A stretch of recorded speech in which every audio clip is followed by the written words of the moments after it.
Hello everyone.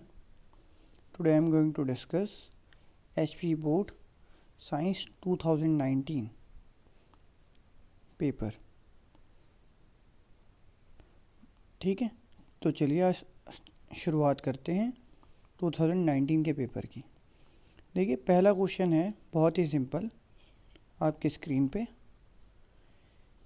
बोल रहा है balance the following chemical reaction.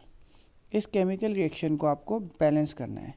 Reaction क्या दिए, MnO2 HCl MnCl2 H2O Cl2। ठीक है, तो बैलेंस करने का वैसे तरीका तो बहुत कॉम्प्लिकेटेड, बहुत लंबा सा होता है, सिंपल होता है तरीका, लेकिन थोड़ा लेंदी होता है। ठीक है, लेकिन अगर यहाँ हम देखना चाहें Mn1 है, इधर भी Mn1 है। ठीक है, Mn की तो कोई प्रॉब्लम नहीं है। प्रॉब्लम किसकी है? प्रॉब्लम है हमारे ऑक्सीजन की। यहाँ पे ऑक्सीजन 2 है और यहाँ ऑक्सीजन 1 है। ठीक है, ठीक है, ऐसे ही हाइड्रोजन यहाँ पे 1 है और यहाँ पे 2 है। ठीक है, तो क्या करेंगे, सबसे पहले हम हाइड्रोजन को बैलेंस करने की कोशिश करेंगे। और एक और चीज़, क्लोरीन देखिए, सबसे पहली बात तो क्लोरीन इधर 2 है और इधर 2, यहाँ प्रोडक्ट वाली साइड 4 है और इस साइड 1 है। तो सबसे पहले हम इसमें HCl में 4 का मल्टीप्लिकेशन कर देंगे।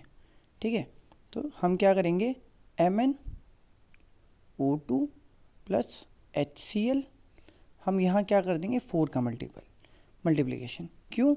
हमें क्लोरीन को 4 बनाना है। ठीक है, आइए देखिए, जैसे सॉल्यूशन में दिया है कि हमने यहाँ पे 4 का मल्टीप्लाई कर दिया। ठीक है, अब क्या है, रिएक्टेंट साइड जब आपने 4 का मल्टीप्लिकेशन किया तो यहाँ पे कितने हाइड्रोजन हो गए, 4 हाइड्रोजन। तो अब उसको कंपनसेट करने के लिए हमें प्रोडक्ट साइड भी हाइड्रोजन को क्या करना पड़ेगा, 4। तो इस H2 को किससे मल्टीप्लाई करेंगे, 2 से मल्टीप्लाई कर देंगे।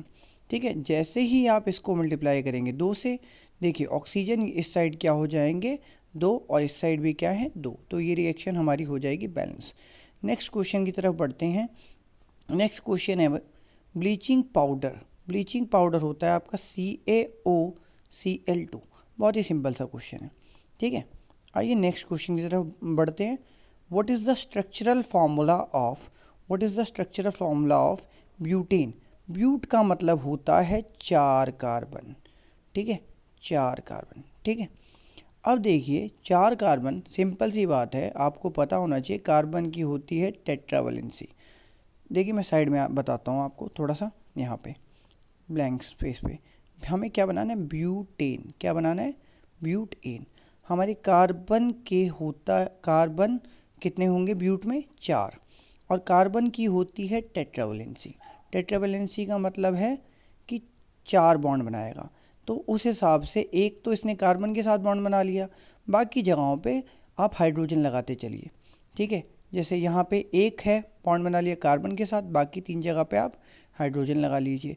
अब देखिए यहाँ 2 बॉन्ड बन गए कार्बन के साथ, यहाँ हाइड्रोजन लगा दिया, फिर यहाँ हाइड्रोजन लगा दिया और यहाँ हाइड्रोजन लगा दिया। तो ये आपका बन गया ब्यूटेन। बहुत ही सिंपल। ठीक है, चलिए ये देखिए आंसर में भी दिया है, दिस इज़ योर ब्यूटेन। ठीक है, PDF के लिए आप मेरे को कांटेक्ट कर सकते हैं। मेरा नंबर है 8219592701। ठीक है, अब देखिए moving on to our next question. Our next question is which element has 2 shells. ऐसा कौन सा एलिमेंट है जिसके 2 शेल हैं। मतलब आप ये मान लीजिए पहला सेल 1 हो गया, दूसरा सेल 2 हो गया। ये 2 क्वांटम नंबर है और आपको पता है पहले में सिर्फ S होता है, बाद में नेक्स्ट में SnP आता है। ठीक है, तो अब ये कह रहा है 2 shells 3 electrons in its valence shell, यानी 3 इलेक्ट्रॉन्स मतलब 2s2 और P में क्या हो जाएगा 1 इलेक्ट्रॉन और S में कितने आते हैं 2। तो इसका देखिए एटॉमिक नंबर क्या हो गया, एटॉमिक नंबर बन गया 5 और एटॉमिक नंबर 5 होता है आपका बोरॉन का। किसका, बोरॉन का। ठीक है, चलिए आइए moving on to our next question. Name the respiratory pigment. Respiratory,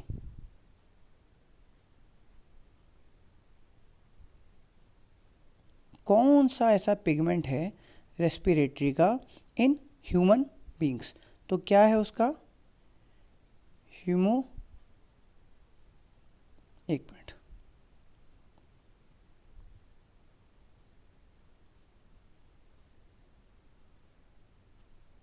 globin. ठीक है, ये हमें बोलते हैं, इसी को हम बोलते हैं रेस्पिरेटरी पिगमेंट। ठीक है, चलिए आइए नेक्स्ट। हॉर्मोन्स, मेरे को लगता है प्लांट हॉर्मोन्स इस बार सिलेबस से डिलीटेड है, फिर भी मैं आपको बता देता हूँ। Give an example of plant hormone that promotes growth. Auxin is the plant hormone that promotes growth. ठीक है, अच्छा, ये next question is from evolution genetics. ठीक है, bio, who was father of heredity, तो कौन है, ग्रेगर जॉन मेंडल। ठीक है, next question is give the full form of HIV। HIV human immuno deficiency virus, ये फुल फॉर्म है। ठीक है, अच्छा, नेक्स्ट क्वेश्चन 1 मार्क। देखिए ऐसा है, ये भी आपका सिलेबस से इस बार डिलीटेड है। Mirror is not in syllabus this year. ठीक है, चलिए नेक्स्ट क्वेश्चन फिर भी मैं बता देता हूँ। No matter how far you stand from a mirror your image always appears erect. मतलब कोई फ़र्क नहीं पड़ता आप कितना दूर मिरर से हैं, आपकी इमेज हमेशा इरेक्ट मिलेगी। द मिरर इज़, ऐसा कौन से मिरर में होता है, प्लेन और कन्वेक्स मिरर में ऐसा होता है। ठीक है, बाकी सिलेबस में नहीं है तो डिटेल में बताऊंगा नहीं। The least distance of distinct vision, इसका मतलब क्या है, डिस्टिंक्ट विजन मतलब मान लो ये मैंने आपको टेक्स्ट लिखा, तो आप कितना पास अपनी आँख के ला के इसको देख सकते हैं कि डिस्टिंक्ट वर्ड दिखाई दे। एक टाइम होता है जब आप किसी चीज़ को अपनी आई के पास, मान लीजिए ऑब्जेक्ट है, इसको आई के पास और पास लाते गए एक पॉइंट पे आपको चीज़ें ब्लर दिखाई देंगी, उस पॉइंट को बोलते हैं हम डिस्टिंक्ट विजन, और ये होता है 25 सेंटीमीटर। क्या होता है, 25 सेंटीमीटर। अब देखिए नेक्स्ट क्वेश्चन, एक चीज़ याद रखना, इलेक्ट्रिक पावर, तो याद रखना मैं बोलता हूँ जिसके पास भी होती है पावर वो किसी की भी वाट लगा सकता है। ठीक है, तो unit of power is what. ठीक है, आइए नेक्स्ट की तरफ बढ़ते हैं और देखते हैं कि नेक्स्ट हमारे क्वेश्चंस क्या क्या हैं। नेक्स्ट क्वेश्चन है बहुत ही सिंपल। ठीक है, name a device that helps to maintain a potential difference across a conductor. मान लीजिए ये कंडक्टर है, इसके अक्रॉस पोटेंशियल डिफरेंस जो बना के रखता है उसे कई जगह बोलते हैं सेल और कई जगह बोलते हैं सेल और अ बैटरी। ठीक है, बैटरी समझिए। तो बैटरी क्या करती है, जैसे आपकी कार में बैटरी लगी होती है, मोबाइल में बैटरी लगी होती है, तो उस पर लिखा होता है वोल्ट। ठीक है, तो बैटरी क्या देती है, पोटेंशियल डिफरेंस, और पोटेंशियल डिफरेंस की यूनिट क्या होती है, वोल्ट। ठीक है, अच्छा चलिए आगे बढ़ते हैं। देखिए, name the energy stored in water dam. आप वो एनर्जी बताइए जो वाटर डैम में स्टोर होती है। देखिए मैं तो आपको थोड़ा सा बताता हूँ। मान लीजिए ये हाइट है जहाँ पानी स्टोर है, तो यहाँ क्या लगाते हैं, गेट लगाते हैं। क्या लगाते हैं, गेट। ठीक है, अब याद रखना जब यहाँ से इस गेट को खोलेंगे तो पानी गिरेगा, गिरते गिरते फ्लो करता आएगा। ठीक है, तो सारी की सारी चीज़ किसी चीज़ में कन्वर्ट हो रही है, इसे बोलते हैं हम काइनेटिक एनर्जी। ठीक है, और जो यहाँ पे हाइट, तो आपने क्लास 9th में पढ़ा है, द एनर्जी पोजेस्ड, किसी भी बॉडी पे एनर्जी जो पोजेस की जाती है by virtue of its position, उसकी पोजीशन की वजह से उस एनर्जी को बोलते हैं पोटेंशियल एनर्जी। और मैं ट्रिक बताता हूँ पोटेंशियल एनर्जी याद करने के लिए। पोटेंशियल एनर्जी याद करने के लिए जो सबसे अच्छी ट्रिक होती है वो ट्रिक ये है पीपी। ठीक है, P potential energy is by virtue of its position, potential position. ठीक है, अच्छा चलिए आगे बढ़ते हैं। अब है नेक्स्ट क्वेश्चन, बहुत ही सिंपल सा। नेचुरल रिसोर्सेज, वो रिसोर्सेज जो नेचर से मिलती हैं। तो आपको पता है वाटर से हमारे डैम्स बनते हैं, डैम से हमें एनर्जी मिलती है, बिजली। हाइड्रो पावर प्लांट्स बोलते हैं, wind power plants, wind energy, हवा से मिलने वाली एनर्जी, ठीक है। और भी होती है टाइडल एनर्जी, टाइड से मिलने वाली एनर्जी, ठीक है। तो इन्होंने सिर्फ 2 बोले थे, तो हमने इनको 2 बता दिए, ठीक है। चलिए अब आते हैं क्वेश्चन नंबर 15 की तरफ। What is question number 15? Question number 15 is very very easy, very very easy. What is that question? Who is consumer? Consumer, consumer कहते हैं कंज्यूमर वो होता है जो सबसे ज़्यादा मरता है, ठीक है। क्यों भाई?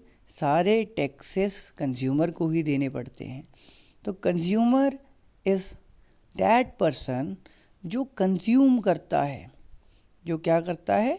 कंज्यूम, यानी जो खुद का खाना नहीं बना पाता, ठीक है। Any organism that cannot make its own food is consumer. So इस खाना बनाने का मतलब ये नहीं है, खाना बनाने का मतलब ये नहीं है कि आप सामान लेके आए और पकाना स्टार्ट कर दिया, ठीक है।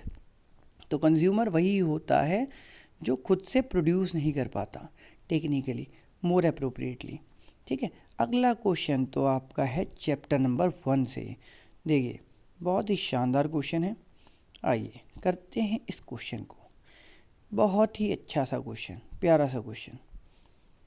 देखिए दिस इज मैग्नीशियम रिबन, ऐसा ऐसा रिबन है, ऐसा ऐसा, ठीक है। अब क्या होता है, जब ये बहुत टाइम तक पड़े रहता है तो इस पे एक वाइट कलर की कोटिंग लग जाती है। क्या लग जाती है? येलो से बताया है, वाइट दिखेगा नहीं, ठीक है, लेकिन टेक्निकली वाइट कलर की कोटिंग इस पे जम जाएगी, जिसे बोलते हैं हम मैग्नीशियम ऑक्साइड की। ये किसकी वजह से होगी भाई? एयर में ऑक्सीजन होता है, उससे ये रिएक्ट कर जाएगा, उसकी वजह से इस पे मैग्नीशियम कोटिंग आ जाएगी। अब इस मैग्नीशियम कोटिंग को हटाने के लिए हमें इसे सैंड पेपर से, किससे? सैंड पेपर से रब करना पड़ेगा, जिससे कि ये अच्छे से जल जाए, ठीक है। तो देखिए करते हैं, सुनिए।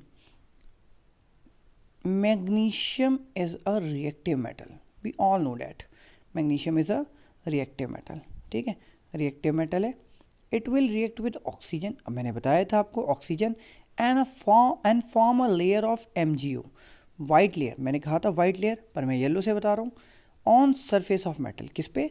मेटल के सरफेस पे। Magnesium oxide is very very stable compound and after formation of this layer it will not react further, अब रिएक्शन पॉसिबल नहीं है।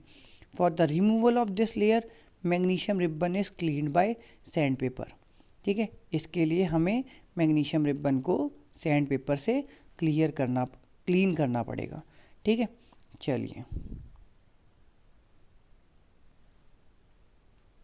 अब बढ़ते हैं नेक्स्ट क्वेश्चन की तरफ। नेक्स्ट क्वेश्चन क्या है हमारा? नेक्स्ट क्वेश्चन हमारा बहुत ही अच्छा है। Why does an aqueous solution, what do you mean by aqueous solution? मैं आपको थोड़ा सा बता देता हूँ। वो सॉल्यूशन जो भी हमें वाटर, जब हम किसी भी चीज़ को हम वाटर में डाल दें, क्या?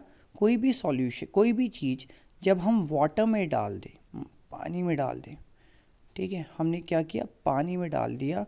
जैसे ही आपने पानी में डाल दिया तो उसे बोलते हैं एक्वस। एक्वस का मतलब होता है पानी वाला सॉल्यूशन। तो क्या कहते हैं, एसिड को जब आप पानी में डालेंगे तो बहुत ही शानदार बात होती है। एसिड जैसे ही आप वाटर में डालेंगे तो एसिड टूट बनाता है H पॉजिटिव आयन, जो वाटर से फर्दर रिएक्ट करके बनाता है हाइड्रोनियम आयन। और एक चीज़ याद रखिएगा, जब जब बनेगा आयन तब तब कंडक्ट होगी इलेक्ट्रिसिटी, समझ गए क्या? तो कंडक्शन ऑफ इलेक्ट्रिसिटी के लिए वेरी वेरी इंपॉर्टेंट थिंग है आयन का बनना। आयन बनेगा, आयन विल फ्लो, एंड जब जब चार्ज फ्लो करता है तो क्या होता है? करंट बनता है। तो क्या बनता है? करंट बनता है, ठीक है। तो एक्वस सॉल्यूशन में करंट बनेगा, ठीक है जी, समझ गए बात को? देखिए चलिए अब सॉल्यूशन की तरफ देखते हैं हम थोड़ा सा। क्या कह रहा है सॉल्यूशन हमारा? अच्छा, सॉल्यूशन कह रहा है when acids are dissolve in water, मैंने यही कहा था, they breaks to form H positive ions, since these H positive ions cannot exist individually, they combine with water molecules to form hydronium ions. To form hydronium ions. These hydronium ions are good conductor. क्यों? ये बहते रहेंगे. They will flow, and flow of ions is responsible for conducting electricity. ठीक है, electricity के लिए flow of ions ज़रूरी हैं. समझे क्या बात को? ठीक है, चलिए करते हैं नेक्स्ट क्वेश्चन. ये बड़ा प्यारा सा क्वेश्चन है, सिंपल सा.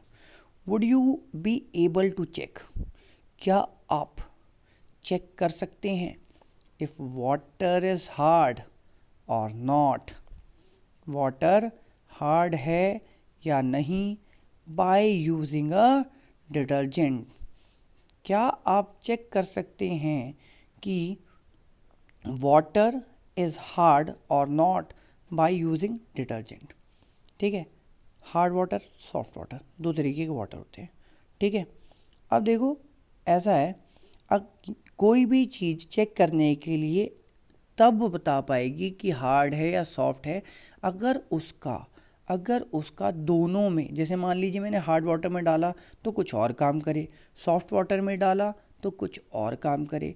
बट देखिए डिटर्जेंट का सिंपल सा है, आप हार्ड वाटर में भी डालो तब भी लेदर बनाता है. लेदर मतलब फोम, वो जो झाग सा नहीं बनता डिटर्जेंट के ऊपर, वो उसे बोलते हैं लेदर.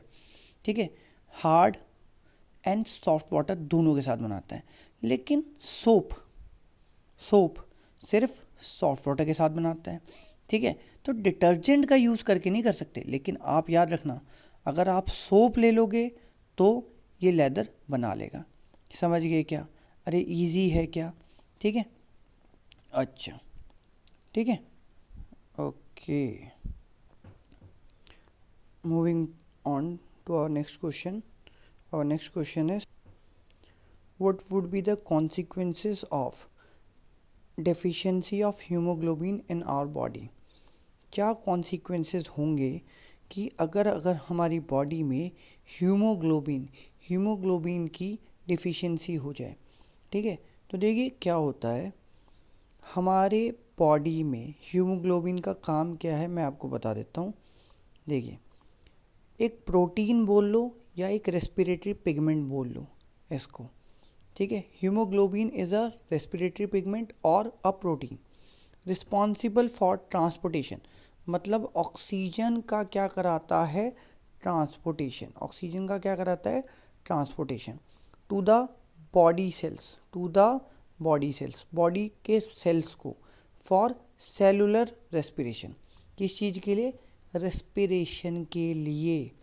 हीमोग्लोबिन एक प्रोटीन है जो क्या कराता है, हमारी बॉडी के हर पार्ट को ऑक्सीजन प्रोवाइड करवाता है थ्रू ब्लड. ठीक है, अगर डेफिशिएंसी हो गई हीमोग्लोबिन की, ठीक है, तो क्या हो जाएगा? It can affect the oxygen carrying capacity. ठीक है, ऑक्सीजन कैरिंग कैपेसिटी को वो इफ़ेक्ट कर देगा. ठीक है, जिससे हमारी बॉडी को सफिशिएंट ऑक्सीजन नहीं मिल पाएगा. ठीक है, अब एक बात याद रखना, जैसे हमारी बॉडी में ब्रेन ही है तो ब्रेन हमारी बॉडी में 80% ऑक्सीजन कंज्यूम करता है. मतलब सोचने के लिए आप देख सकते हैं कि सबसे ज़्यादा ब्रेन हमारा ऑक्सीजन कंज्यूम करता है. देखिए एक चीज़ और, आप यौन करते हैं, यौन का मतलब होता है अंगड़ाई लेना. ठीक है, तो जब आप करते हैं यौन तो उस टाइम पे क्या होता है, हमारे ब्रेन में ऑक्सीजन की कमी हो जाती है. इसका मतलब ये नहीं कि आपको नींद आ रही होती है, इसका मतलब ये है कि आपके ब्रेन को अब ऑक्सीजन की ज़रूरत है. तो देख लीजिए, अगर हीमोग्लोबिन कम है तो आपके ब्रेन को, आपके बॉडी सेल्स को नहीं मिल पाएगी ऑक्सीजन. ठीक है, और रेस्पिरेशन के लिए हीमोग्लोबिन नहीं मिलेगी. ठीक है, हीमोग्लोबिन एक और डिजीज़ भी कराती है जिसे कहते हैं अनीमिया. ठीक है, समझ गए क्या? ठीक है, बाकी करेंगे हम नेक्स्ट वीडियो में। ये वीडियोस पार्ट्स में आएगी क्योंकि एक बारी में बनाने पे आप लोग उतना ज़्यादा ध्यान नहीं दे पाएंगे। ठीक है, थैंक यू।